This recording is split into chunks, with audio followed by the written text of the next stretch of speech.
Hey everyone, welcome back at Charlotte from at Charlotte's House. Today I am sharing another ornament from my 12 Days of Ornament series. This one is a simple one, it's a favorite. I hope you enjoy, stay tuned. I am starting with these little mini canvases. I bought these online. I will include a link in the video description, and I am going to treat these with one of my favorite techniques. I bet you guys know what it is at this point, paint pouring. I love this technique, it is so easy. So here's how we're gonna get started. I have 4 cups for each of my colors. I'm not gonna use a ton of paint. Essentially you want equal parts paint to your pouring medium. You want it to be the consistency of buttermilk. So I'm going to add just a little bit to each cup.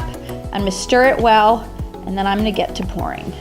I'm using a metallic green, a plain flat green, a metallic blue, and a pink. And these are all just basic craft paint, nothing fancy about them.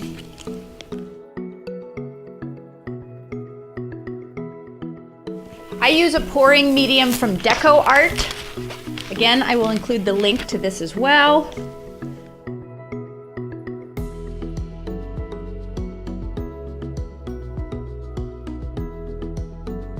As always, you want to make sure that you are protecting your work surface. I have this paper down, and then I also have 2 pieces of scrap wood that I'm going to put underneath my canvases when I'm finished, just to raise them up a little bit. But for now, I'm going to start with this. I have squeezed all of my canvases together so I can sort of pour the paint all at once, and then I will have to manipulate them one at a time.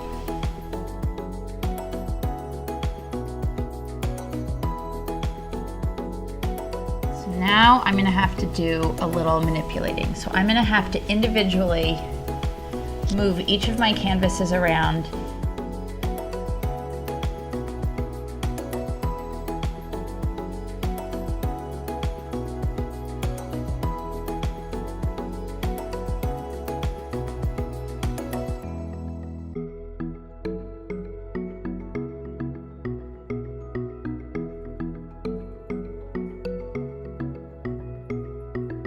So these are all those little mini canvases that I poured yesterday. The paint is dry, but because they're gonna be an ornament, I can't guarantee that they'll always be facing forward, and the back is pretty messy. So I'm going to quickly cut out some felt that I'm gonna use to cover that messy back.